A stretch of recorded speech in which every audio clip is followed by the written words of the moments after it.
Décima sesión extraordinaria de la Comisión de Constitución y Reglamento, miércoles 8 de julio de 2020.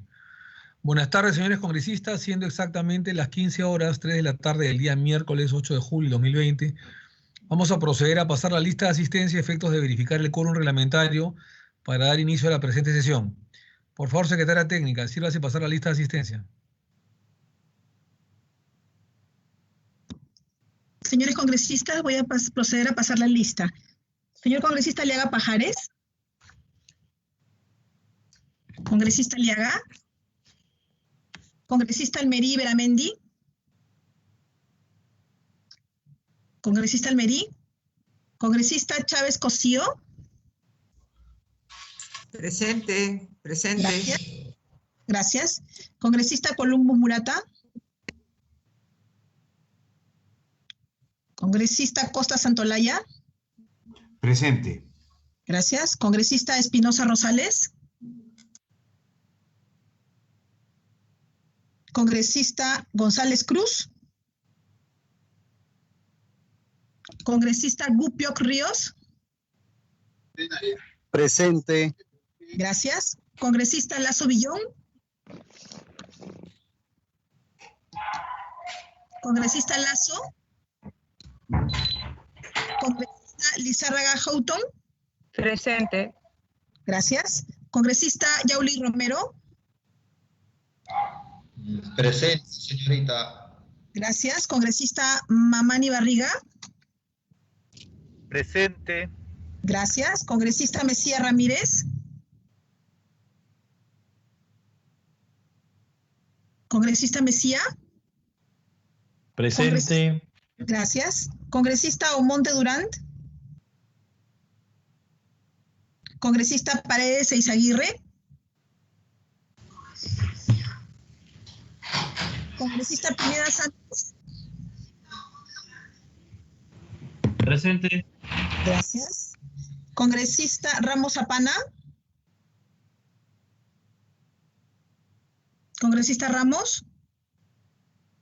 Congresista Retamoso Lezama. Presente, Ramos. Gracias, congresista Ramos. Congresista Retamoso Lezama. Presente. Gracias. Congresista Roel Alba. Presente. Gracias. Congresista Salinas López. Congresista Valdés Farías. Congresista Vázquez Chuquilín. Presente. Gracias. Congresista Quispe Suárez. Congresista Quispe. Presente, señor secretaria técnica. Quispe Suárez. Gracias. Gracias.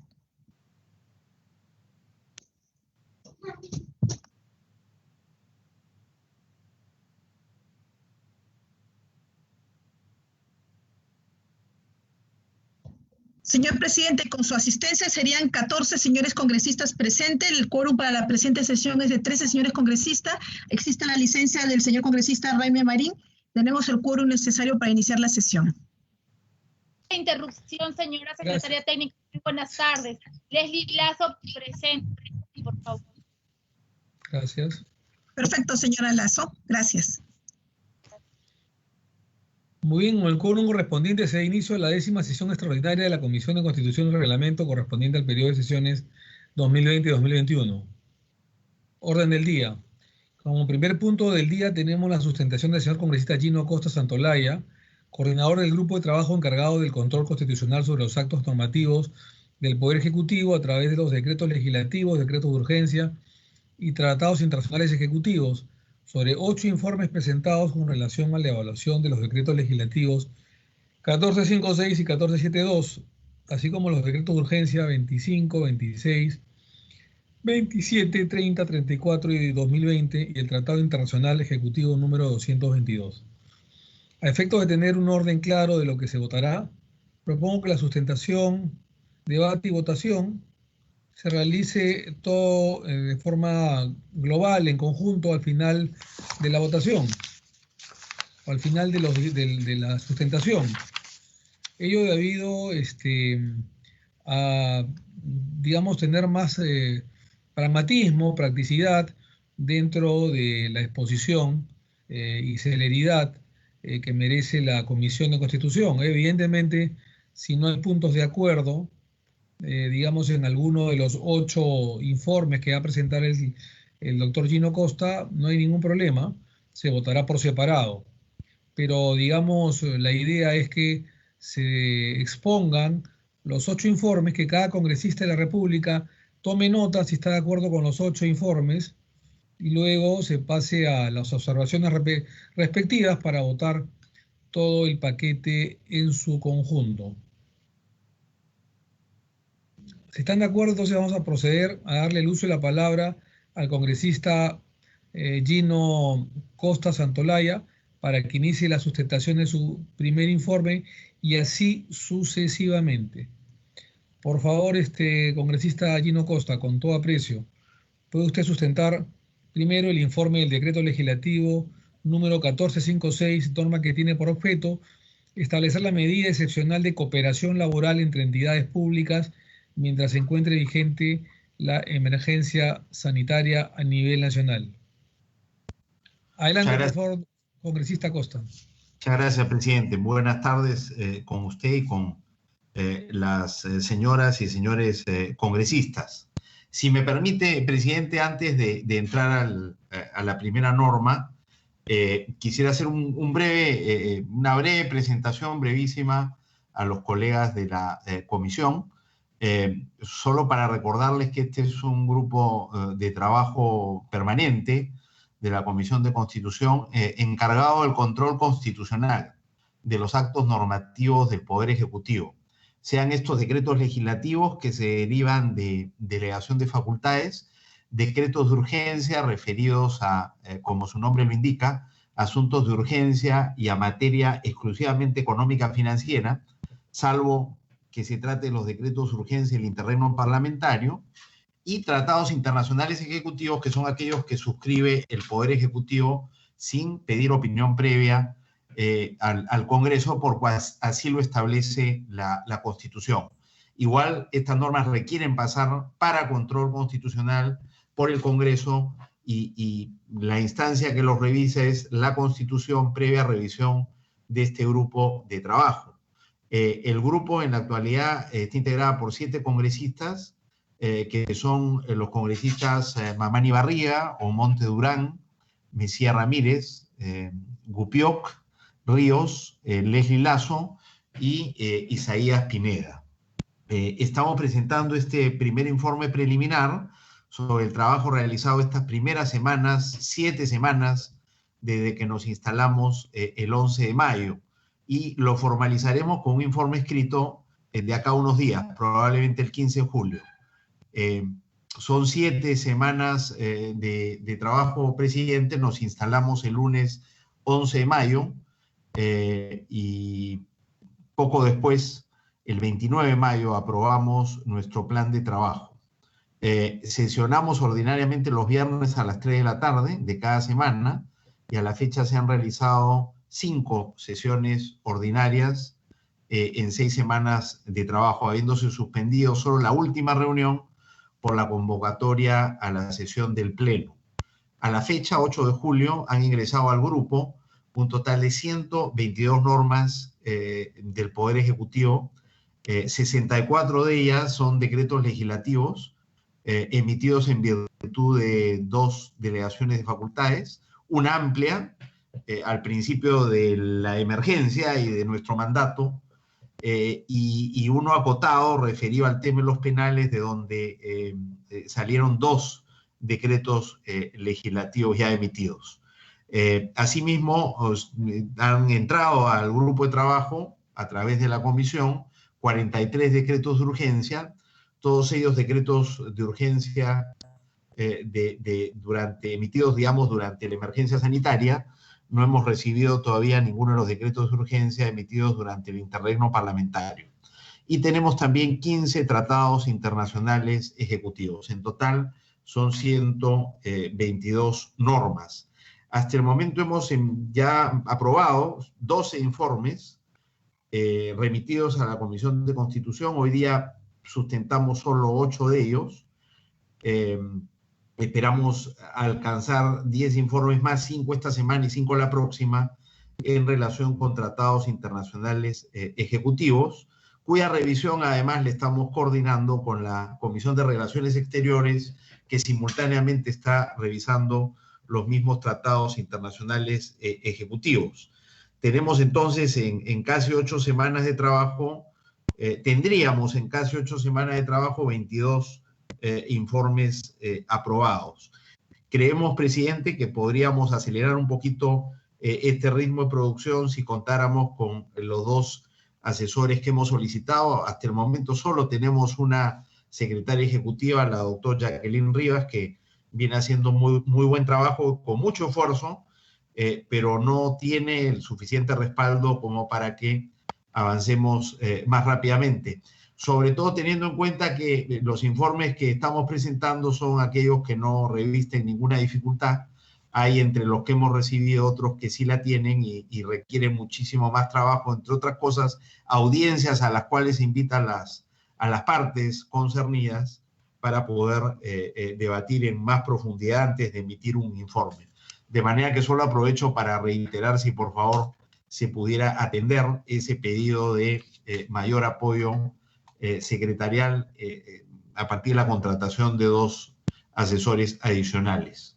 En algunos casos, como digo, se requieren sesiones especiales. Hemos tenido solo una para discutir el decreto legislativo 1492 que fue propuesto por la congresista Carmen Omonte sobre la cadena logística del comercio exterior. Tuvimos a gremios empresariales y a varios ministerios representados y tenemos en cartera, en lista de espera, digamos, la discusión en audiencia del decreto legislativo 1455 sobre Reactiva Perú y el decreto legislativo 1500 también sobre la reactivación económica, pero su incidencia en temas ambientales.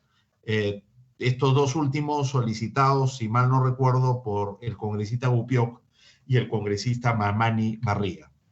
Entro entonces en la sustentación, presidente, del primer informe, que es uno recaído en el decreto legislativo 1472, que faculta al Programa Nacional de Alimentos Escolar Jaliwarma a proporcionar excepcionalmente alimentos para personas en situación de vulnerabilidad en el marco de la emergencia sanitaria declarada por el COVID-19. El informe fue aprobado por unanimidad, como todos los informes que estamos presentando hoy día. Este fue aprobado en sesión ordinaria el 5 de junio y concluimos que cumplía con lo dispuesto en la Constitución, en el artículo 104 de la Constitución y el artículo 90 del Reglamento del Congreso. No contraviene normativa constitucional y se enmarca en las facultades delegadas por el Congreso al Poder Ejecutivo mediante la Ley 31011. El decreto legislativo incorpora las siguientes disposiciones. Faculta al Programa Nacional de Alimentación Escolar Jaliwarma a que brinde atención alimentaria a personas en situación de vulnerabilidad. Dicha acción se coordina con las municipalidades distritales, ministerios y el Instituto Nacional de Defensa Civil y las Fuerzas Armadas. También faculta al programa a brindar alimentos a personas en situación de vulnerabilidad, entre ellas personas en situación de pobreza, mujeres e integrantes del grupo familiar, personas adultas mayores, personas con discapacidad, pueblos indígenas u originarios y personas en establecimientos penitenciarios y centros juveniles. La implementación de lo establecido en el presente decreto legislativo se financia con cargo al presupuesto institucional de los pliegos involucrados sin demandar recursos adicionales al Tesoro. El Programa Nacional de Alimentación Escolar Jaliwarma es responsable de coordinar el proceso de transporte y distribución de estos alimentos. Segundo informe, presidente, está referido al decreto legislativo 1456, que tiene por objeto establecer la medida excepcional de cooperación laboral entre entidades públicas mientras se encuentre vigente la emergencia sanitaria. El informe también fue aprobado por unanimidad en la sesión del 5 de junio, y donde establecemos que cumple con lo dispuesto con el 104 de la Constitución y el artículo 90 del Reglamento del Congreso y se enmarca en las facultades delegadas mediante Ley 31011. El decreto legislativo sustentado en esta ley que delega facultades incorpora en su texto los siguientes conceptos. En primer lugar, establece que su objeto es disponer una medida excepcional de cooperación laboral entre entidades públicas mientras se encuentra vigente la emergencia.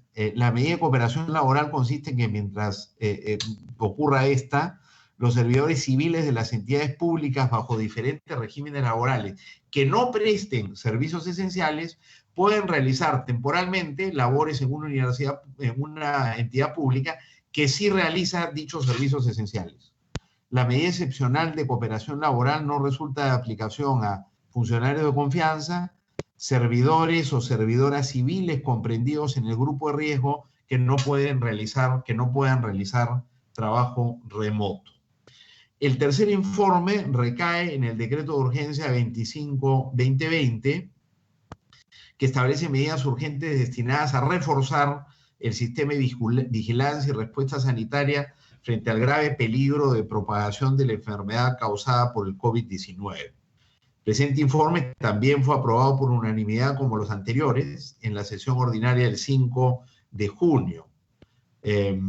Y, por supuesto, cumple con lo dispuesto en el artículo 118, inciso 19 de la Constitución, que establece que estos decretos de urgencia en circunstancias ordinarias están restringidos a asuntos de naturaleza económica y financiera y son, digamos, normas de emergencia y de plazo determinado.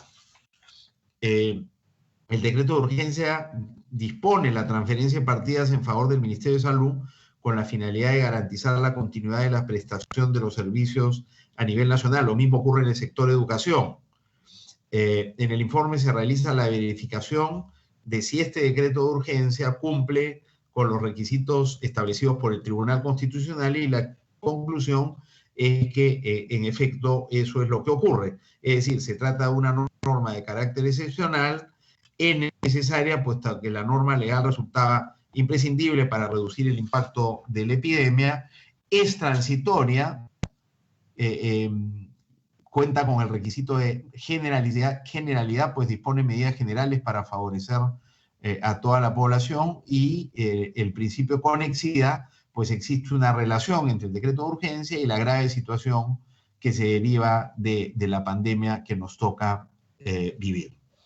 En cuarto lugar, presidente, tenemos un informe que se refiere al decreto de urgencia 26-2020, que tiene por objeto establecer medidas excepcionales y temporales para prevenir la propagación del coronavirus. También fue aprobado por unanimidad en sesión ordinaria el 5 de junio, cumple con los requisitos materiales establecidos por el 118, inciso 19 de la Constitución, a los cuales ya me referí, en relación con el decreto de urgencia anterior. Este decreto de urgencia está referido a medidas de protección en favor del adulto mayor con alto riesgo y la persona con discapacidad severa. Se autoriza a contratar o firmar convenios con laboratorios clínicos públicos o privados para la toma de muestras. Se faculta al sector público y privado a implementar el trabajo remoto y se declara la suspensión por 30 días en los procedimientos administrativos. También este decreto de urgencia cumple con los criterios establecidos por el Tribunal Constitucional de excepcionalidad, necesidad, transitoriedad, generalidad y conexidad. El grupo de trabajo, tomando en cuenta los argumentos expuestos, aprobó el informe que hoy traemos a conocimiento de la comisión y en relación con el cual pedimos el apoyo de todos las señoras y señores integrantes de la Comisión de Constitución para su aprobación. Quinto informe, presidente, está referido a un tercer decreto de urgencia, el 27-2020, que dicta medidas urgentes y excepcionales también destinadas a reforzar el sistema de vigilancia y respuesta sanitaria frente a la emergencia. Fue aprobado por unanimidad en la sesión del 12 de junio y cumple con el requisito material establecido por el 118, inciso 19 de la Constitución, es decir, está referido exclusivamente a materias económicas y financieras. Autorice el decreto de urgencia el otorgamiento excepcional y por única vez de un subsidio monetario de 380 soles a favor de los hogares en condición de pobreza o pobreza extrema. Este fue el primer bono, digamos, de 380 que se otorgó. encarga al Programa Nacional de Apoyo Directo a los Más Pobres, Juntos, del Ministerio de Desarrollo e Inclusión Social, el monitoreo y la entrega del subsidio. Autoriza la transferencia de partidas presupuestales con cargo a los recursos de la Reserva de Contingencia a favor del Ministerio de Desarrollo e Inclusión Social para el otorgamiento del subsidio monetario, a favor del Ministerio del Interior y de Defensa para financiar la ejecución de acciones para garantizar el orden interno, y a favor del Instituto Nacional de Defensa Civil para financiar el traslado de los bienes de ayuda humanitaria. El grupo de trabajo, tomando en cuenta los argumentos expuestos, aprobó el informe que traemos hoy a consideración de la Comisión de Constitución. El sexto informe está referido también a un cuarto decreto de urgencia, el 30-2020, que dicta medidas complementarias y temporales para la autorización a salud, para el uso de inmuebles, para labores de prevención y atención de la emergencia. Este informe fue aprobado por unanimidad en sesión del 12 de junio por el grupo de trabajo y cumple con el requisito establecido en el 118, inciso 19 de la Constitución para los decretos de urgencia. Dispone la afectación temporal de las torres de la vía Panamericana, ubicada en el predio Pueblo Joven Vía El Salvador, sector quinto, área zonal 12, complejo biotecnológico, a favor de salud con el fin de implementar, ejecutar y operar las acciones médicas y sanitarias necesarias. Asimismo, la norma bajo análisis cumple con los criterios jurisprudenciales establecidos por el Tribunal Constitucional para los decretos de urgencia. Por esa razón lo traemos a consideración de la Comisión de Constitución, solicitando, por supuesto, su respaldo y aprobación. El informe séptimo recae en otro decreto de urgencia, el 34-2020, que establece el retiro extraordinario del Fondo de Pensiones en el sistema privado de pensiones como medida para mitigar aspectos económicos del aislamiento social obligatorio y otras medidas.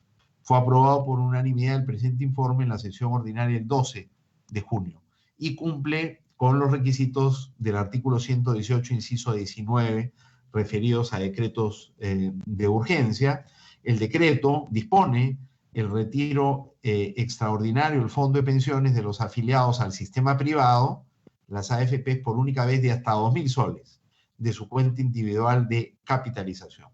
Y autoriza al Ministerio de Trabajo y Promoción del Empleo el acceso, uso y tratamiento de datos personales administrados por el Ministerio de Desarrollo e Inclusión Social, tales como el Padrón General de Hogares, el Registro Nacional de Usuarios y el Padrón de los Hogares Beneficiarios del Decreto de Urgencia 027-2020.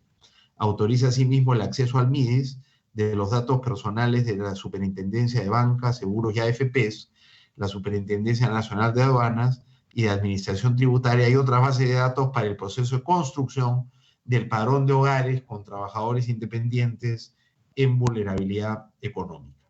El último informe, presidente, está referido a un tratado internacional ejecutivo, el 222, que ratifica el acuerdo entre la República del Perú y la República Federal de Alemania sobre cooperación financiera del año 2016. Fue aprobado por unanimidad también en la sesión ordinaria del 12 de junio por el grupo de trabajo. El grupo concluyó que el Tratado Internacional Ejecutivo en referencia cumple con los requisitos establecidos en los artículos 5, 6 y 5, 7 de la Constitución, al no tener como objeto materia de dicho instrumento internacional aspectos vinculados o a derechos humanos, soberanía, dominio e integridad del Estado, defensa nacional, obligaciones tributarias del Estado.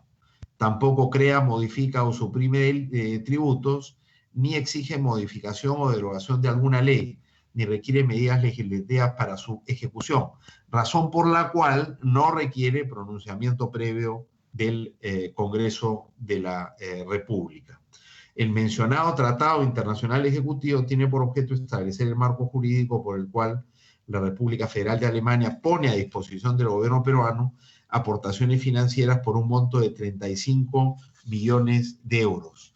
Dicho monto está destinado a financiar los proyectos, programas de sostenibilidad financiera de las áreas protegidas 2 por el fondo de hasta 25 millones de euros y el programa Reducción de Pérdidas de Agua 2 hasta el monto de 10 millones de euros.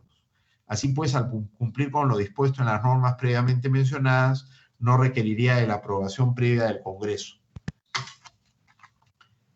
Son estos los 8 informes que sometemos a consideración, presidente, de la Constitución que usted, la Comisión de Constitución que usted preside, con el objeto de que puedan ser, digamos, aprobados y archivados en la, digamos, archivados como corresponde al trámite establecido para estas normas emitidas por el Poder Ejecutivo que cumplen, ¿no es cierto?, con los requisitos de constitucionalidad a los cuales nos hemos referido. Muchas gracias, presidente.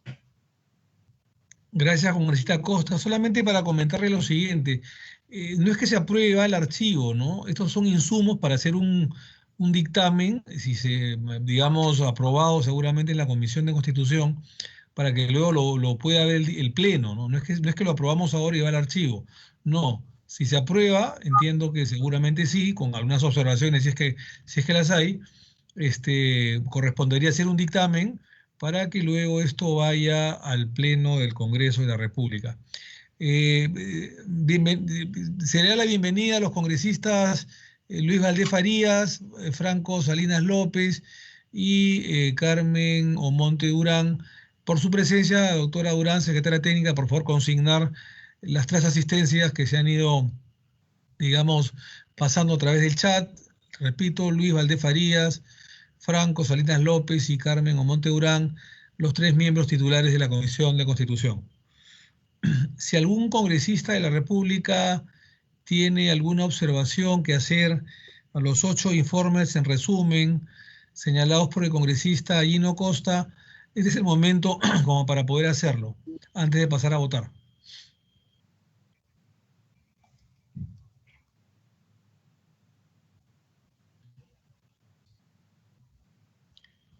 Muy bien, no teniendo consignado ninguna observación, ni por el chat, ni por escrito, ni verbalmente, doctora Durán, con la misma asistencia, por favor, pase a votar.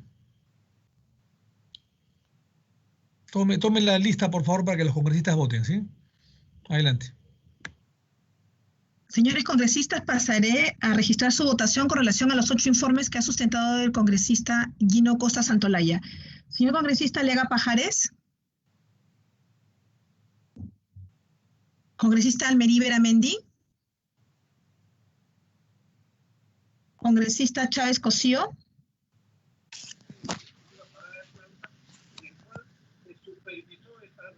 Congresista Chávez. Congresista Columbus Murata. Congresista Costa Santolaya. A favor. Gracias. Congresista Espinosa Rosales. Congresista Espinosa. Congresista González Cruz. Congresista Gupio Ríos. A favor. Gracias. Congresista Lazo Villón. Congresista Lazo. Congresista Lizárraga Houghton. A favor. Gracias. Congresista Yauli Romero. A favor, señorita. Gracias. Congresista Mamani Barriga. A favor. Gracias. Congresista Mesía Ramírez. Disculpe, secretaria técnica, ¿qué es lo que se está votando? Se están votando los informes que ha evacuado el grupo de trabajo de control de los actos normativos del presidente que han sido sustentados por el señor Gino Costa. Son 8 informes. Correcto, a favor. Gracias. Congresista Omonte Durant. A favor. Gracias. Congresista Paredes Eizaguirre. Congresista Pineda Santos. A favor. Gracias. Congresista Ramos Zapana. A favor. Gracias. Congresista Retamoso Lezama. Congresista Retamoso. Congresista Roel. A favor. Gracias. Congresista Salinas.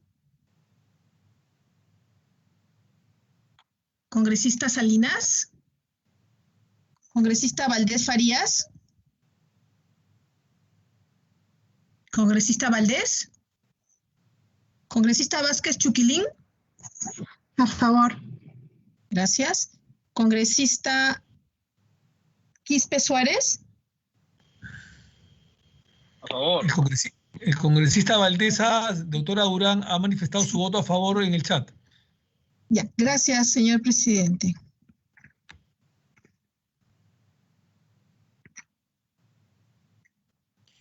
Señorita Señor relatora, Marta Chávez, en abstención, por favor. Abstención. Listo, señora Gracias. Chávez. Gracias. Señor presidente, su votación. A favor. Gracias. Señor presidente, no sé si me permite volver a pasar la votación de algunos congresistas que me faltan registrar. Sí, por favor, adelante. Gracias. A ver. Congresista Aliaga, Almerí, Columbus Murata, Espinosa Rosales, González Cruz, Lazo Villón, Paredes Eizaguirre, Retamoso Lezama, Salinas López. Perdón. Donde podemos verificar exactamente. Congresista Retamoso, a favor. Gracias, congresista Retamoso.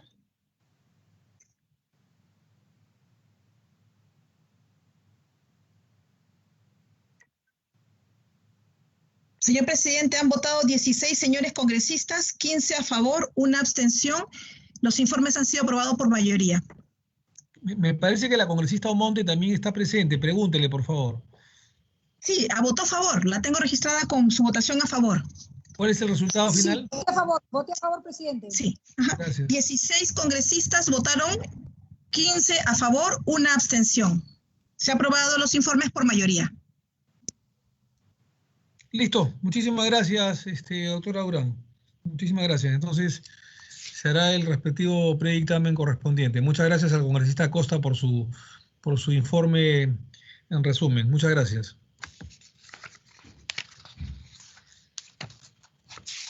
A usted las gracias, presidente. A los colegas también. Gracias. Gracias, congresista Acosta. Vamos a seguir trabajando, no se preocupe. Siguiente punto de orden del día. Sustentación del proyecto de ley 4852/2020, Congreso de la República, que propone facultar a las Fuerzas Armadas a apoyar a la Policía Nacional del Perú en la lucha contra la delincuencia y la criminalidad, presentado por el Grupo Parlamentario Somos Perú, a iniciativa del señor congresista Renán Espinosa Rosales. En atención a lo dispuesto por el primer párrafo del artículo 70 del Reglamento del Congreso, se invita al congresista Renán Espinosa Rosales a efectos de que pueda sustentar la propuesta legislativa de su autoría, proyecto de ley 4852/2020, Congreso de la República. Por favor, señor Renán Espinosa Rosales, tiene el uso de la palabra, por favor, con aprecio. Señor presidente, el señor Renán Espinosa tiene un problema de conexión. No sé si podríamos de repente... continuar con el próximo expositor. Sí. Correcto. ¿Cómo no? Sustentación del proyecto de ley 4959/2020, Congreso de la República, Ley de Reforma Constitucional para permitir la participación de las Fuerzas Armadas en la función de seguridad ciudadana y establece el servicio militar obligatorio, presentado por el Grupo Parlamentario Unión por el Perú, a iniciativa del señor congresista Jim Mamani Barriga y otros. Repito, Ley de Reforma Constitucional para permitir la participación de las Fuerzas Armadas en la función de seguridad ciudadana y establece el servicio militar obligatorio, presentado por el Grupo Parlamentario Unión por el Perú, a iniciativa del señor Jim Mamani Barriga y otros. Adelante, por favor.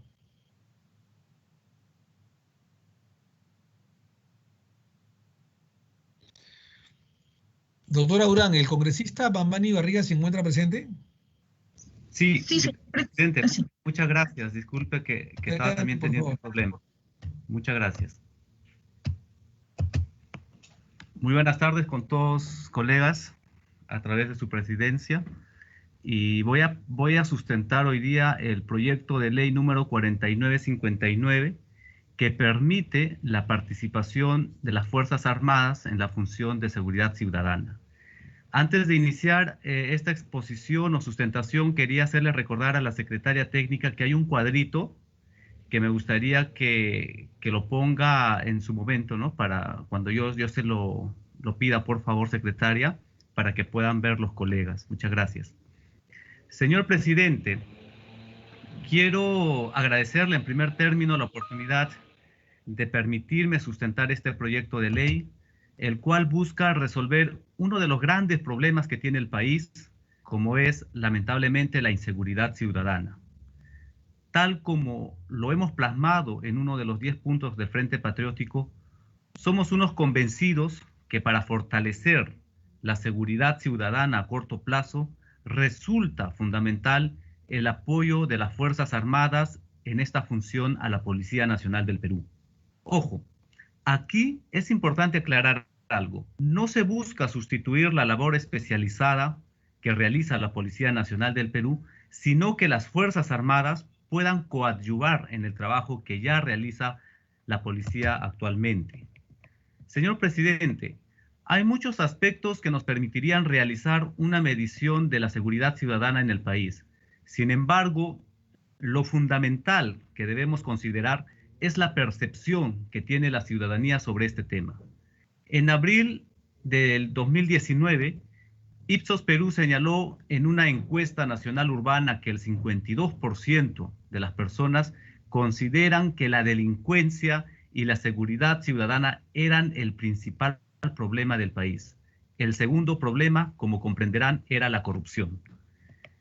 Este dato es solo la percepción ciudadana. Ahora ingresemos a una data objetiva de la cantidad de policías que tenemos en nuestro país. A través del operativo de control Seguridad Ciudadana 2019 realizada en 624 comisarías y 463 municipalidades del país, la Contraloría identificó que en promedio las comisarías cuentan con un efectivo policial por cada 803 ciudadanos dentro de sus jurisdicciones. Sin embargo, la Oficina para el Delito de la ONU recomendó que cada país tenga al menos 300 policías por cada 10.000 habitantes. Es decir, alrededor de un policía por cada 330 habitantes. Como podemos ver, la diferencia que existe es muy grande y la misma aumenta por cada región, como podrán ver a continuación. Es precisamente, señorita secretaria, que me gustaría que ponga el cuadro que lo hemos pasado. Hay un cuadro de información, ese precisamente, muchas gracias, donde podemos observar la relación aproximada de un efectivo policial por cantidad de ciudadanos a nivel departamental. Y como vemos, primero, según la ONU, nos recomendaba, ¿no? O nos recomienda que cada país tenga al menos un policía por cada 330 habitantes. Y como vemos, hay un gran déficit en el Perú, porque Amazonas, que tiene, digamos, un policía o tiene más efectivos por persona, es de 344, es decir, ni siquiera cumplimos con las recomendaciones y con los estándares mínimos. Sin embargo, podemos ver que tenemos 10 regiones que sobrepasan el promedio que habíamos nosotros o que la Contraloría había identificado, que era de 803. Vemos que Lambayeque tiene 808 por cada habitante, Ancash tiene 818 y La Libertad, que es la que menos efectivos tiene, es de 1.151 por cada, digamos, por habitante. Y eso lamentablemente podemos ver en esta información, se puede ver la falta o el déficit de efectivos que tenemos a nivel del Perú. Un último dato objetivo que quiero resaltar son las palabras del presidente de la República el día 25 de marzo del 2020, cuando indicó que después de 10 días de iniciado el estado de emergencia y debido a la participación de las Fuerzas Armadas, hubo una reducción del 84% de la incidencia delictiva. Ese es un dato muy importante que tenemos que tener en consideración. En conclusión, la información expuesta del cuadro y de lo que hemos venido exponiendo nos permite afirmar dos cosas importantes. Uno, hay un grave déficit de personal policial y segundo, la participación de las Fuerzas Armadas en el orden interno reduce la incidencia delictiva. Ahora quiero entrar al análisis constitucional. Disculpe, presidente, un momentito.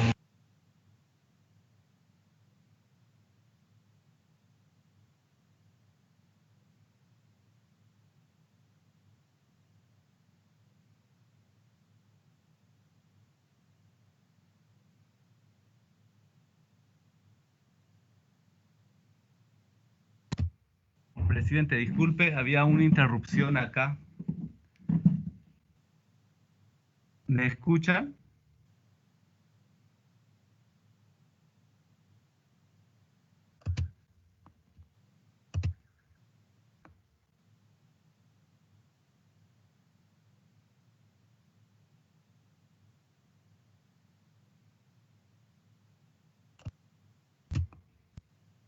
Hola.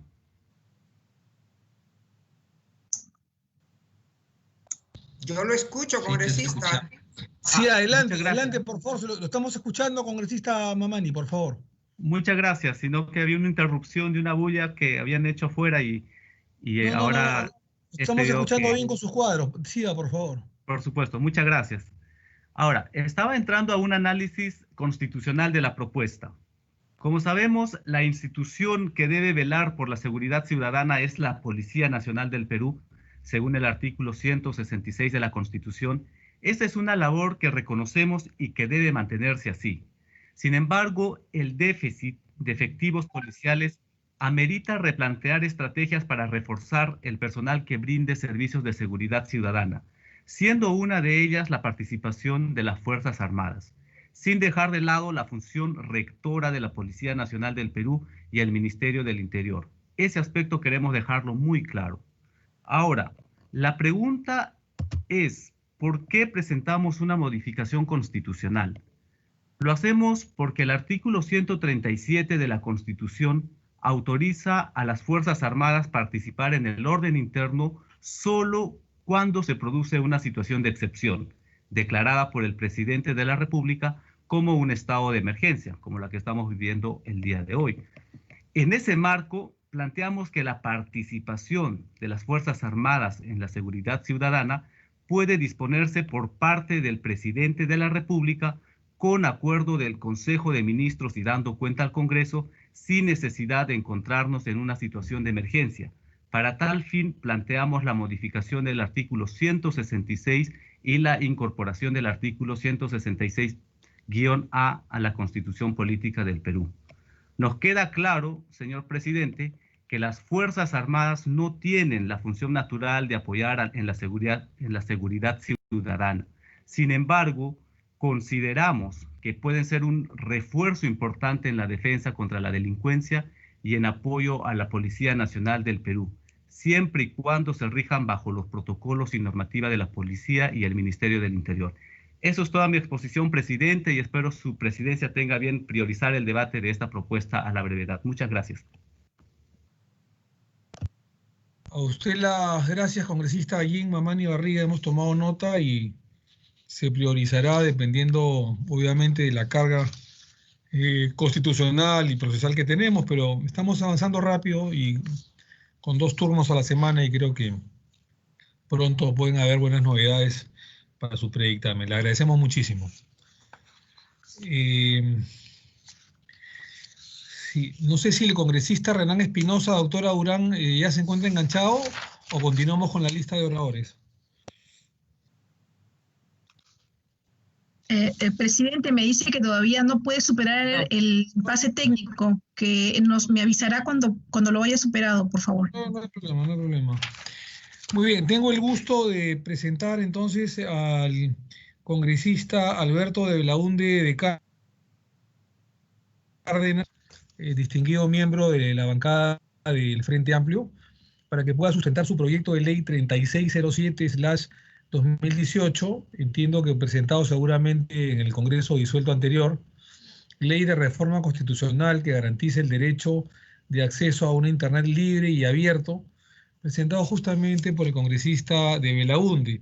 Así que en atención a lo dispuesto por el primer párrafo del artículo 70 del reglamento del Congreso, se invita al parlamentario Alberto Belaunde a efectos que pueda sustentar la propuesta legislativa de su autoría, repito, ley 3607/2018, Congreso de la República. Con todo afecto y aprecio, congresista Belaunde, tiene el uso de la palabra.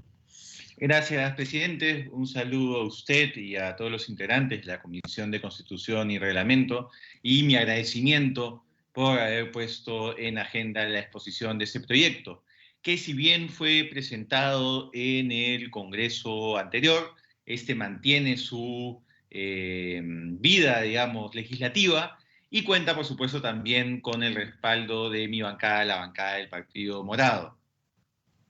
Trataré de ser muy breve, pero tratando de transmitir de manera adecuada lo importante de esta iniciativa de reforma constitucional. El Internet constituye hoy una herramienta fundamental para el desarrollo personal y social de los ciudadanos, que garantiza la libertad de las personas contra cualquier tipo de obstaculización que provenga de una entidad poderosa e incluso del propio Estado. En efecto, la Relatoría Especial para la Libertad de Expresión de la Comisión Interamericana de Derechos Humanos ha señalado que el Internet es la puerta que permite mejorar el ejercicio y tutela de otros derechos fundamentales, como son la libertad de información y expresión, el acceso a la cultura, educación, igualdad, participación política y gobierno digital. En nuestro país, si bien en los últimos años se ha incrementado significativamente el acceso a Internet, aún hay un importante sector de la población que no cuenta con esa herramienta. De acuerdo con el Instituto Nacional de Estadística, en el segundo trimestre del 2019, solo el 58.8% de la población de 6 y más años de edad del país tenía acceso a Internet. En Lima Metropolitana, la población usuaria de Internet llega al 79.1%, mientras que en el área rural la cifra es de 20.7%, lo que refleja la enorme brecha digital que todavía existe en nuestro país. La importancia de esta herramienta en nuestras vidas nos plantea la necesidad de regularla y establecer garantías normativas que permitan que todas y todos puedan recibir ese servicio, que cada uno de los ciudadanos tenga la capacidad y la formación para aprovechar al máximo las herramientas que brinda este medio tecnológico. En el ámbito internacional, los desafíos de la regulación de Internet han sido objeto de diversas declaraciones y tratados internacionales que reconocen el derecho al acceso a Internet como un derecho que debe ser garantizado por el Estado.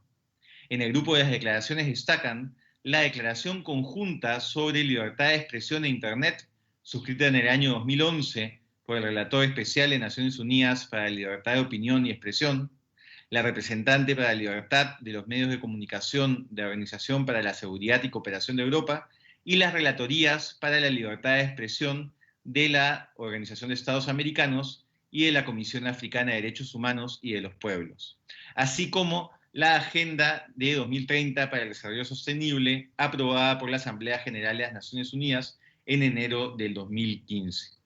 En relación a los tratados, es importante destacar que la Convención sobre los Derechos de las Personas con Discapacidad, de la que Perú es parte, establece en el literal G del inciso 2 de su artículo 9 la obligación de los Estados de promover el acceso a las personas con discapacidad a los nuevos sistemas y tecnologías de la información y comunicación, incluida Internet. Diversos estados han recogido el contenido de estas declaraciones y tratados internacionales en su derecho interno. En algunos países, entre los que se encuentran México, Grecia, Costa Rica, Francia y Finlandia, el derecho de acceso a Internet ha sido reconocido como tal a nivel constitucional. En México, por ejemplo, en junio del 2013 se incluyó en el artículo 6 de la Constitución Política de los Estados Unidos Mexicanos la obligación del Estado de garantizar el derecho de acceso a las tecnologías de la información y comunicación, así como a los servicios de radiodifusión y telecomunicaciones, incluido el de banda ancha e Internet. En el Perú no hemos sido ajenos a este debate. En el año 2001, el Tribunal Constitucional, en la sentencia recaída en el expediente 002-2001, ahí reconoció la importancia del Internet como derecho habilitador de diversos derechos fundamentales. En el ámbito normativo también se han dado algunos avances, tales como la Ley de Promoción de la Banda Ancha y Construcción de la Red Dorsal Nacional de Fibra Óptica y el Reglamento de Neutralidad de Red, aprobado mediante resolución de OCIPTEL.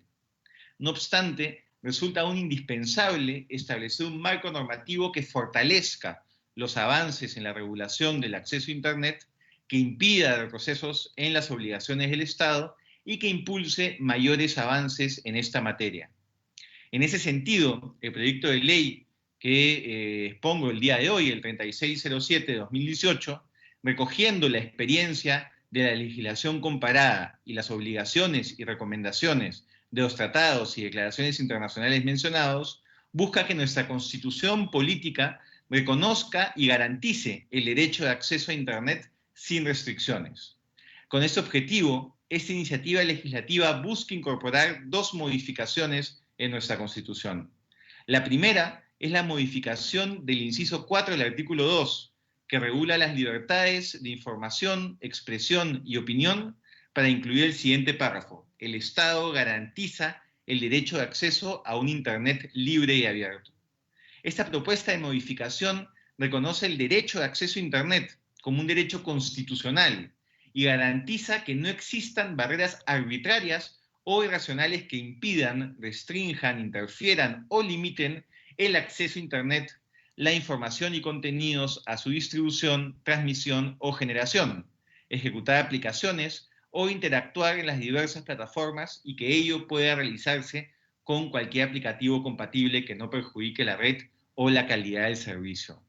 Esto es particularmente importante cuando se enfrenta a algún tipo de amenaza autoritaria. Vemos que en el mundo son regímenes autoritarios o aquellos que tienen algunas manifestaciones autoritarias quienes establecen algún tipo de normativa que impide a los ciudadanos el poder acceder de manera libre a Internet. Lo que busca esto es generar un parámetro constitucional que permita enfrentar, ya sea en la vía judicial o política, cualquier tipo de iniciativa que restrinja el acceso libre a Internet. La segunda modificación propone incluir en el segundo párrafo del artículo 14, relacionado con los deberes del Estado, la obligación estatal de promover el acceso a Internet y la formación de las tecnologías de información y comunicación. La incorporación de esta cláusula busca garantizar que en los programas educativos se integre la capacitación en el uso de las tecnologías de la información, debido a que para eliminar la brecha digital y construir una sociedad de la información, no basta con garantizar el acceso a un Internet libre y abierto. Se requiere también que los ciudadanos puedan acceder a la formación que les permita desarrollar la capacidad para buscar, organizar y aprovechar de manera más eficiente la información que se encuentra en Internet. La aprobación de este proyecto de ley y la incorporación del derecho de acceso a Internet a la Constitución eliminará el riesgo de que a través de normas de rango legal inferior, por razones de orden público o de Estado, algún gobierno pueda limitar el acceso o la calidad de la conexión a Internet. De otro lado, la entrada en vigencia de esta iniciativa permitirá el disfrute de derechos fundamentales, cuyo ejercicio pleno se ve condicionado por el acceso a Internet sin restricciones arbitrarias, tales como la libertad de información y expresión, el derecho a la educación, el acceso a la cultura, etc. Permitirá también erradicar y sancionar las restricciones arbitrarias que se realice en el Estado en el tráfico de información de Internet.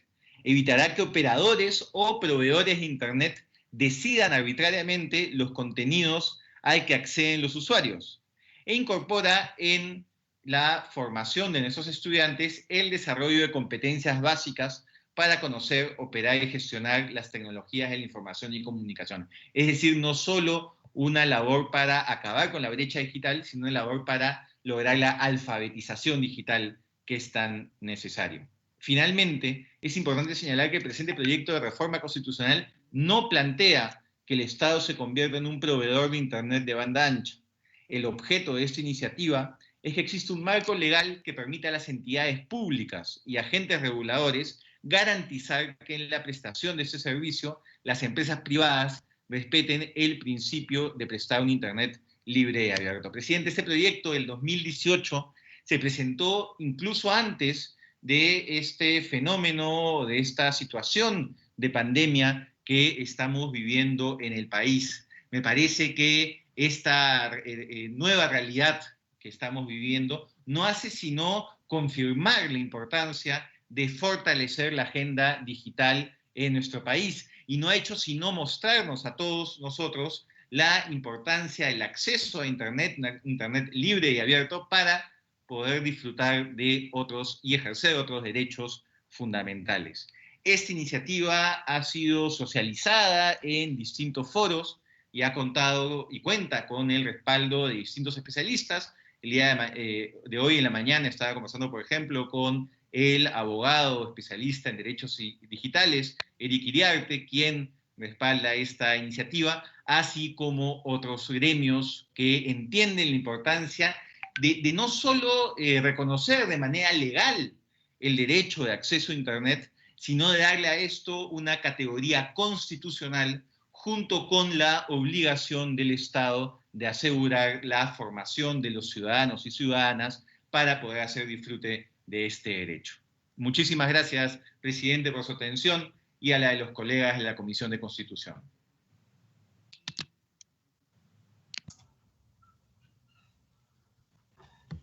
Muchísimas gracias por su intervención, congresista de Belaunde, ¿no? Alberto de Belaunde. Así que tomaremos en cuenta lo dicho para el futuro predictamen y su debate final y votación. Muchas gracias. Muchas gracias. Presidente, ¿se puede una pregunta muy breve? Sí, cómo no, adelante, congresista Costa, adelante. Presidente, aprovechando que esté el colega, yo por supuesto he respaldado la iniciativa, la inicial el año 2018 y la presentada más recientemente a este Congreso. Saludar al colega Alberto de Belaunde y hacerle un par de preguntas. Ha mencionado que hay algunos países que ya han constitucionalizado este derecho. No sé si puede referirse a eso de nuevo, porque me parece relevante, digamos, conocer la experiencia comparada en esta materia. Y segundo, si sobre la fórmula legal hay alguna experiencia comparada que sea la más relevante, que sirve de inspiración para la propuesta que nos trae. Y por último, una pregunta breve también sobre, ya no un tema constitucional, sino esta brecha que todavía existe. 79% acceden a Internet en las zonas urbanas y solo 21% en las rurales. Se supone que acceden directamente, ¿no? Y la pregunta es cómo, digamos, se resuelve se reduce, se elimina esa brecha, y si la norma que usted propone contribuiría de alguna manera a ese propósito. Gracias, Alberto. Gracias, presidente. Adelante, Belaunde, congresista Belaunde, por favor, adelante. Gracias, presidente. A través de la presidencia le respondo al colega Gino Costa. Sí, entre los países que han constitucionalizado este derecho se encuentra Costa Rica, Francia, Finlandia, México. Tal vez el fraseo de México sea uno de los más interesantes, ¿no? Que establece en su artículo 6, en la Constitución del Estado mexicano en su conjunto, porque sabemos que es un régimen federal, que dice que una obligación del Estado es garantizar el derecho de acceso a las tecnologías de la información y comunicación, así como servicios de radiodifusión, telecomunicaciones, incluido el de banda ancha Internet. Nosotros hacemos referencia al Internet libre y abierto, porque claro, lo que suele pasar en algunos estados que restringen los derechos de sus ciudadanos es que sí se da el acceso a Internet, pero la pregunta es ¿bajo qué condiciones y a qué Internet? ¿No? Aquí lo importante es garantizar que quien decida qué puede visitar dentro de Internet y qué hacer en Internet sea el propio ciudadano, y no existan limitaciones como las podemos ver en regímenes autoritarios como el chino o el cubano. Es importante también asegurar que no sean tampoco las empresas prestadoras del servicio de Internet las que favorezcan determinados contenidos a los que puedan acceder los ciudadanos y ciudadanas en desmedro de otros contenidos. Finalmente, creo que es parte de la libertad individual del ciudadano, evidentemente con las restricciones razonables que existen, el decidir qué es lo que hace o aprovecha el Internet. Respecto al tema de la brecha digital, aquí lo que es importante es una política de Estado, ¿no? Lo que permite la constitucionalización del derecho es visibilizar la obligación de enfrentar el reto de alfabetización digital y y esto sí es muy importante porque tiene efectos prácticos, el brindar un parámetro constitucional claro para que, por ejemplo, nuestra judicatura pueda enfrentar cualquier tipo de amenaza que exista al derecho a un acceso a Internet libre y abierto. Respecto al tema de la brecha digital, en realidad ya existen todos los instrumentos normativos necesarios para que el Estado haga frente a este problema. Es un problema de la necesidad de una política de Estado. Pero, por supuesto, el visibilizar esto en la Constitución como un derecho fundamental permitirá, entre otras cosas, que ciudadanos que sienten que no se está atendiendo su necesidad específica de infraestructura para poder disfrutar de ese derecho, pueda accionar frente al Estado y así ver tutelado su derecho fundamental. Espero haber podido responder a las inquietudes del colega.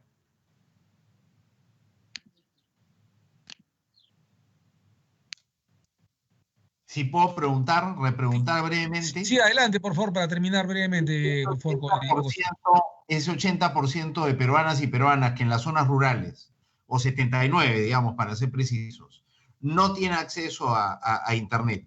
¿Significa que no lo tiene porque no tiene la plata para tener el celular adecuado, o la laptop o la computadora? ¿O no tiene porque en la zona donde vive simplemente no hay, digamos, las posibilidades, aun si se tuviera el teléfono, la laptop o la PC, de acceder a Internet? Es una pregunta muy básica, no sé mucho de esto, pero esa es la inquietud que tengo, a ver si me ayuda a resolverla, para saber por dónde va, digamos, la solución del problema. Gracias. A través de la presidencia le respondo. El problema de la brecha digital y de acceso es fundamentalmente un problema de infraestructura. Es un problema de acceso a la posibilidad de tener Internet a través de la señal propiamente dicha, ¿no? Hay esfuerzos interesantes, hay este concurso Conectarse para Crecer, que organiza el sector privado, de esfuerzos de inclusión en áreas rurales con una mirada comunitaria, ¿no? Crear estos centros comunitarios de acceso a Internet. Pero en este caso, este porcentaje que usted identifica junta los dos problemas, ¿no? La falta de infraestructura necesaria para contar con Internet y la falta de recursos para contar con los equipos adecuados. Creo que esta invención peruana creativa de los años 90, de las cabinas de Internet, todavía que han un poco, se han vuelto más inusuales en determinadas zonas urbanas, siguen siendo una solución muy importante para las zonas rurales de nuestro país o para determinadas zonas de nuestras ciudades. Muchas gracias, presidente. No, por favor, a ustedes dos, a congresista Costa y a usted, congresista de Belaúnde, nos agrada mucho su presencia. Espero que nos visite un poquito más para escuchar sus apropiados comentarios acá en la Comisión de Constitución. Lo vamos a extrañar. Muy amable, gracias. No esté. Gracias. Gracias, congresista de Belaúnde. Muy bien, vamos a pasar al siguiente orador. Sustentación del proyecto de ley 5537/2020, Congreso de la República, ley de reforma constitucional que modifique el artículo 19 de la Constitución Política del Perú sobre el régimen tributario de los centros de educación, presentado por el Grupo Parlamentario Unión por el Perú a iniciativa del señor congresista Jigman Mani Barriga, que ya expuso sobre otro tema, sobre Fuerzas Armadas y Policía Nacional, pero ahora nos ilustrará sobre este proyecto de ley 5537/2020, Congreso de la República, que repito, es una ley también de reforma constitucional que modificaría el artículo 19 de la Constitución Política del Perú sobre el régimen tributario de los centros de educación, presentado por su grupo parlamentario a cargo del congresista Jean Mamani Barriga. A través del artículo 70 del reglamento del Congreso lo invitamos nuevamente, aunque tengo entendido que está enganchado a la plataforma virtual de Microsoft Teams y la plataforma digital de esta sesión extraordinaria. Y por favor, con todo aprecio y simpatía, tiene el uso de la palabra por el tiempo que considere menester o pertinente el congresista Jean Mamani Barriga. Adelante, por favor. Muchas gracias, presidente. Gracias por permitirme nuevamente sustentar otro proyecto de ley, el proyecto número 5537, que modifica el artículo 19 de la Constitución. No cabe duda que toda inversión del Estado en materia educativa debe ser bien recibido y aplaudirse. Sin embargo, nuestra Constitución establece beneficios tributarios a centros de educación privada como universidades, pese a que no hay evidencia de una adecuada reinversión de los mismos. Aquí debemos recordar un ejemplo conocido por todos de un rector de universidad privada que habría ganado alrededor de 2 millones de soles mensuales de remuneración. Considero innecesario decir el nombre, ya que por todos es muy conocido. La SUNAT, a través del diario Gestión, señaló que en el año 2018, de las 92 universidades particulares reconocidas por SUNEDU, 28 estaban exoneradas o inafectas al impuesto a la renta. De igual manera, también estaban inafectas al IGB y al impuesto selectivo al consumo. En ese mismo año, el director del Banco Central de Reserva, señor Elmer Cuba, señaló que el Perú dejó de recaudar 1.921 millones de soles por beneficios tributarios a instituciones educativas privadas. Me pregunto aquí, señor presidente, ¿cuánto se pudo invertir en salud con este dinero? ¿Cómo sabemos que las autoridades educativas han reinvertido razonablemente este dinero y no lo han usado para aumentar sus remuneraciones? Entendemos que esta excepción a las universidades privadas nació como una figura bien intencionada para fortalecer a las universidades y por ende al estudiante. Sin embargo, esta figura ha sido mal utilizada. Yo me atrevería a decir que los beneficios tributarios a centros de educación privados son como la inmunidad parlamentaria, una figura noble, pero que lastimosamente se ha utilizado mal. Por ello, mi propuesta es retirar el beneficio tributario del impuesto a la renta a los centros de educación privada del marco constitucional y que cualquier otro beneficio se defina objetivamente en la ley. Sobre este segundo punto quiero resaltar algo. Esta medida no significa que el Estado no puede establecer otros beneficios tributarios para estos centros de educación privada, como ya lo viene brindando en la actualidad. Sin embargo, al definir que estos beneficios se establecen por ley, se podrá realizar una evaluación más concienzuda sobre su necesidad y, sobre todo, ponderar el verdadero beneficio para el estudiante. La universidad privada se ha vuelto un gran negocio, lo cual no es malo per se, ya que estamos en un libre mercado. Sin embargo, así como obtienen sus rentas o utilidades, deben pagar los tributos de ley correspondientes como todo ciudadano. Por ello, considero que esta protección constitucional no puede permanecer más. En conclusión, señor presidente, la idea de nuestra propuesta es sencilla. Los centros de educación privados no deben ser exonerados o inafectos del pago del impuesto a la renta, y si el Estado quiere otorgarle algún otro beneficio tributario, el mismo debe encontrarse sustentado técnicamente en una ley, lo cual priorice el análisis del beneficio para el estudiante. Es importante resaltar que esta propuesta no involucra a los centros de educación públicos, cuyo beneficio tributario no se abordan. Señor presidente, espero este proyecto de ley pueda priorizarse en el debate parlamentario y técnico con especialistas, con la finalidad de velar por una norma eficiente para velar por los recursos públicos y el verdadero beneficio del estudiante. Muchísimas gracias.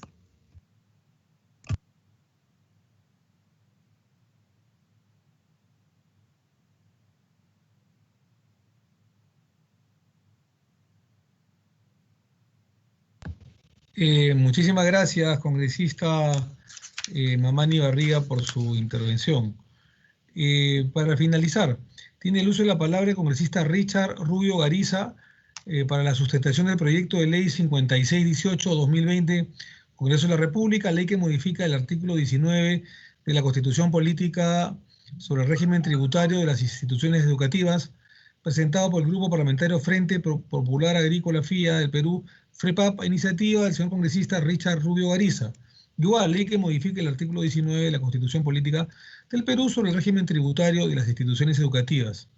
Así que con mucho aprecio lo presentamos de acuerdo al artículo 70, primer párrafo del reglamento del Congreso, al congresista Richard Rubio Gariza. Adelante, por favor, con toda simpatía.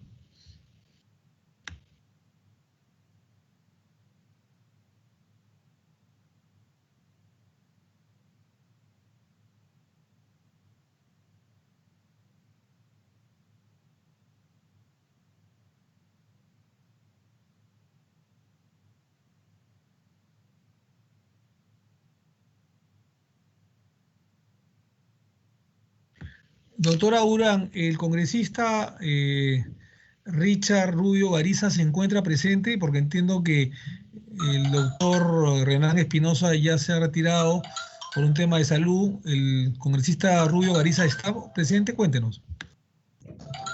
Señor presidente, a través de asesora del congresista me ha dicho que está mal de salud y que le va a ser imposible poder presentarse el día de hoy.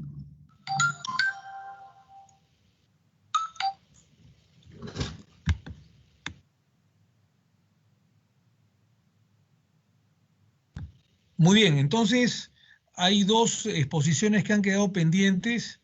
La de congresista Renan Espinosa del Grupo Parlamentario Somos Perú y el congresista Richard Rubio Gariza del Frente Agrícola FIA del Perú, FREPAP, ¿no? En el caso de Richard Rubio Gariza, es una exposición interesante que tiene mucho que ver con la exposición de Jim Mamani Barriga, porque los dos quieren modificar el artículo 19 de la Constitución Política del Perú sobre el régimen tributario de los centros educativos, ¿no? Básicamente tiene que ver mucho con la exoneración de estas inafectaciones tributarias. Lo veo al congresista Rubio Gariza que está en el chat. ¿Va a exponer el congresista Gariza?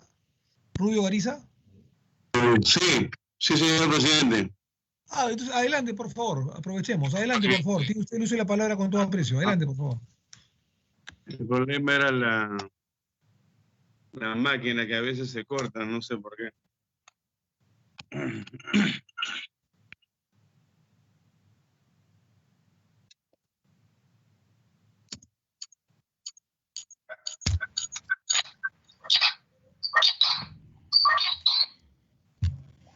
Bueno. ¿Me escuchan? Sí, no creo, ¿no? Sí, hay volumen, creo. ¿Aló? Sí, ¿no? Bueno, buenas tardes, doctor Omar Chejada, presidente de la Comisión de Constitución y Reglamento, y también pues saludar a todos los colegas parlamentarios de esta comisión. Voy a hacer lo más breve posible para exponer este proyecto de ley 5618, en el cual pues se plantea pues la modificación del artículo 19 de la Constitución. Hemos visto pues que en los últimos años se ha discutido que es necesario realizar una reforma en el sistema tributario, en especial sobre los puntos de exoneraciones indefinidas. Vemos pues que ya por el tiempo habrán cumplido su objetivo y no tiene pues sentido mantenerlo. Y por otro lado, la informalidad que campea y sigue y evita pues hacer una recaudación eficiente por parte de la SUNAT. Lo que tenemos es lo siguiente. Tomando en cuenta pues a un prestigioso tributarista, Echeverría, nos dice, por ejemplo, que con la entrada de vigencia de la Constitución del año 93, se produjo un cambio en el régimen tributario de las universidades, toda vez que el artículo 19 modificó el alcance del beneficio de las instituciones educativas, universidades privadas y colegios privados, pasando de una exoneración, como estaba en la Constitución del 79, a una inafectación. En la inafectación, pues, es un beneficio más amplio, en la cual, pues, ya no, la SUNAT en este caso, pues, no puede cobrar ese impuesto. Entonces, por ese motivo, pues, viendo esto, y sobre todo, pues, la realidad lo demuestra, que las universidades privadas como asociaciones, lamentablemente, pues, a lo largo de los años han demostrado que no son instituciones sin fines de lucro. Y lo demuestran las pensiones que pagan cada alumno. Las pensiones son muy altas, a pesar de las categorizaciones. Y vemos, pues, por ejemplo, según el propio Poder Ejecutivo, en los motivos del proyecto de ley 2791 del mayo de 2018, en su página 24, por ejemplo, dice que los beneficios tributarios ascienden a 16.498 millones de soles, una cifra que equivale al 2.2% del PBI, está hablando año 2018. Y de ese porcentaje, de los 16.400, el 11.3 representa lo que se ha dejado de percibir en impuestos provenientes del sector educativo, que suma más o menos 1.700 millones de soles. Lo dice el Poder Ejecutivo. Entonces, vemos, pues, que es una suma no tan pequeña, que podría haberse utilizado, por ejemplo, en este tiempo, con el año pasado, en inversiones, por ejemplo, en salud o en la misma educación. Y también tengo otro dato, según el ojopublico.com, que durante la última década, ya es un poco más amplio, se dejó de recaudar 1.469 millones solo por la reinversión de utilidades del sector educativo privado y por la exoneración a la renta de las universidades sin fines de lucro. O sea, hay millones y millones de dinero que no entran a las arcas del Estado por el artículo 19 de nuestra Constitución, en el cual ha plasmado la inafectación de ciertos pagos como el impuesto general a la venta, impuesto selectivo al consumo, y también, pues, a las importaciones que ciertas universidades traen del extranjero. Entonces, vemos, pues, que la suma no es pequeñísima y que con cada año que pasa, pues, sigue aumentando. También tengo un dato aquí. En el 2018, Tania Quispe, es jefa de la SUNAT, señaló que de hace muy buen tiempo los organismos internacionales han manifestado que las exoneraciones son elementos que generan focos de evasión, focos de evasión de manera natural, porque llevan el mecanismo de control a ese nivel. Es muy complicado para la administración tributaria. Entonces, no lo digo yo, no, simplemente hay opiniones de especialistas, abogados y de las instituciones de nuestro país. Entonces, examinando el espíritu de la Constitución del año 93 en su artículo 19, era que inafectando de impuestos a las instituciones educativas, llámese universidades y colegios particulares, la educación debía mejorar. Claro, porque lo dice el artículo 18, lo dice el artículo también de la Constitución, como ustedes bien saben, el artículo 13, que la finalidad que se busca es el desarrollo integral de la persona humana, y en el artículo 18, que lo principal refiere a la formación profesional, y en lo cual se rescata que es la investigación científica y tecnológica. Y por lo que se ve, el nivel de nuestras universidades no se han abocado a ese campo, sino en estos momentos pues estaríamos en otro nivel. Entonces, vemos pues que la educación debe mejorar. Sin embargo, no hay un informe del Ministerio de Educación que señala que se ha cumplido o se está cumpliendo dicho objetivo. Las estadísticas lo muestran a nivel nacional donde estamos, e internacional también donde está catalogada nuestra educación.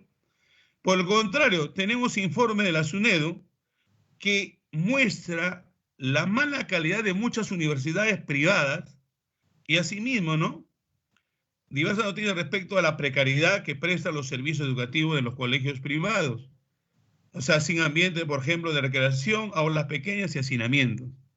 A pesar que el padre de familia paga un dinero por la enseñanza. Otra encuesta, en mayo también de 2018, en Pulso Perú, el 52% de los peruanos está a favor de la eliminación de esta exoneración. Esa es la inefectuación de impuestos a las instituciones privadas. Además, por ejemplo, la consultora Apoyo en el 2018 recomienda las siguientes medidas. Por ejemplo, mantener la inefectuación del IGB a los servicios educativos que presten las instituciones educativas. Bueno, algo que no comparto. 2, anotar la lista de bienes inafectos del IGB y de los derechos arancelarios, o sea, acotarlo, perdón, disminuir eso. Y 3, eliminar el crédito por reinversión a la actividad educativa. Sabemos muy bien que las universidades gozan de un 30% de esta reinversión que se descuenta, que no pagan, porque supuestamente reinvierten en la educación o en el aspecto educativo. Pero, según datos mismos, se revela pues que no invierten esa cantidad, sino que en el informe, por ejemplo, de 2017 de la SUNEDU, que las utilidades o excedentes que obtienen las universidades se reinvierten principalmente, ¿qué?, en activos fijos, o sea, infraestructura. Ya parece, y hay varias universidades que ya tienen buen tiempo y no van a seguir construyendo, pues, porque ya tienen todas las facultades, todo esto. ¿Y qué ha demostrado? Que solamente el 1.48% se destina a investigación e innovación, cuando debe ser todo lo contrario. Debe hacerse hincapié más en la investigación y la innovación, pues, para estar pues al alcance de las universidades, por decirlo así, y eso aspiramos todos, ¿no?, a nivel internacional. Pero se ha limitado, pues. Entonces no se está cumpliendo a lo que fue inafecto esto. Buscar la investigación, el desarrollo y el avance de nuestros estudiantados.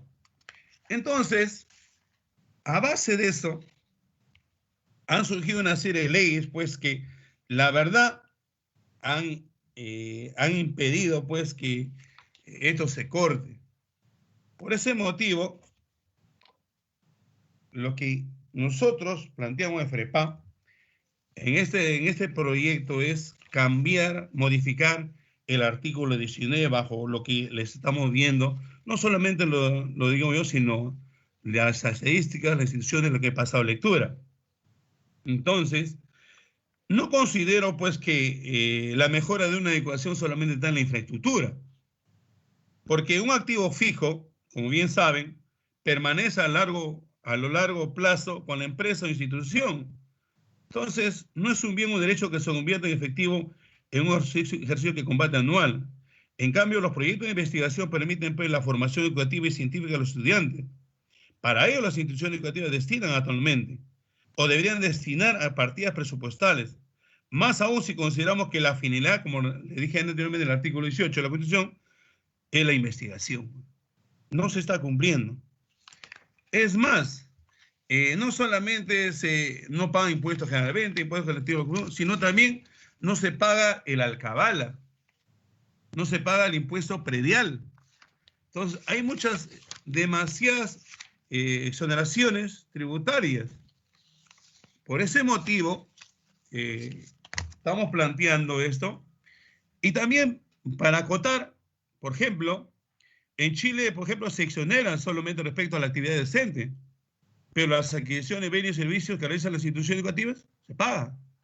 En México, por ejemplo, también se pagan los impuestos. Es más, hay universidades que llegan a pagar hasta el 35% de impuestos a la renta. En México, por ejemplo, están obligadas a otorgar becas las universidades, obligadas. ¿De qué porcentaje? Del 5% de sus ingresos. Pero acá estamos creando beca 18, en el cual creo que el Estado paga. Y eso no es consecuente. Pues. Entonces, por ese motivo, a la breve posible, porque sé que están muy ocupados, esta Comisión de Constitución tiene bastante trabajo que hacer. Hemos, en el aspecto ya, que no se lo han leído, modificamos el artículo 19 de la siguiente manera, que el régimen tributario en las instituciones educativas, así debe ser, las unidades públicas, instituciones superiores y demás educativas públicas, constituidos conforme a la legislación de materia, gozan de inafectación todo impuesto directo e indirecto que afecte bienes, actividades y servicios propios de su unidad educativa.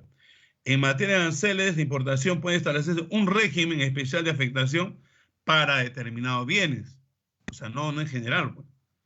Las donaciones y becas con fines educativos para las instituciones educativas públicas y privadas gozarán de exoneración y beneficios tributarios en forma y dentro del límite que fije la ley. Tenemos el caso de México, por ejemplo. Y la ley establece que mecanismos de fiscalización a que sujeten las instituciones educativas públicas y privadas, así como los requisitos y condiciones que deben cumplir los centros culturales que por excepción puedan gozar de los mismos beneficios. Las universidades privadas, institutos superiores y demás instituciones educativas privadas no gozan de inafectación ni de impuestos directos ni indirectos. Así tendría, bueno, esa es la propuesta que planteamos a nivel FREPA para modificar este artículo. En base a esto, lo expuesto, señor presidente Omar Chejade, espero pues que haya sido comprendido, espero pues que la Comisión de Constitución lo tome en cuenta y pueda darse esta reforma constitucional que se ha pedido en esta oportunidad. Gracias, doctor Omar Chejade, por haberla escuchado y a todos los colegas parlamentarios por su atención. No, a usted las gracias, más bien, congresista Richard Rubio Gariza, por su importantísima exposición, que justamente va en el sentido parecido al del congresista Jim Mamani Barriga, tanto del Grupo Parlamentario Unión por el Perú y en el caso suyo del Grupo FREPAP. Muy bien, siendo entonces exactamente las 6:40, las 4:40 de la tarde, las 16:40 minutos, 4:40 minutos, y no habiendo otro tema que abordar, levantamos la sesión, que en este caso es la décima sesión extraordinaria de la Comisión de Constitución y Reglamento, la cual sigue avanzando, como siempre lo hemos dicho, siendo la casa de la reforma política, electoral y constitucional. Nos veremos seguramente, Dios mediante, el día martes a las 11 de la mañana en otra comisión, otra sesión de la Comisión de Constitución, en este caso una sesión ordinaria de la Comisión de Constitución, como todos los martes a las 11 de la mañana para debatir otros predictámenes, entre ellos la de que se ha avanzado el día de ayer sobre democracia interna, elección de candidatos, convocatoria a elecciones generales y, por supuesto, las vueltas y las elecciones generales del próximo año. Así que Dios los bendiga, cuídense mucho a ustedes, cuiden a su familia y que tengan muy buenas tardes. Bendiciones. Se levanta la sesión. Hasta luego, señor presidente. Hasta luego, señor presidente. Carolina, Carmen, hasta luego, Marta. Buenas tardes. Freddy, ¿cómo estás, Richard? Adelante. Gracias. Buenas tardes, presidente. Buenas tardes, colegas. Gracias. ¿Cómo estás, María Cristina? ¿Qué tal? Encantado. Disculpe, Moisés González, quiero registrar mi asistencia por si Listo, Moisés. A la doctora Durán, por favor, que registren la asistencia del congresista González. Muchas gracias a todos, bendiciones. Moisés, Marta, Carmen, hasta luego, gracias. Mucho precio, dice con todo. Está bien.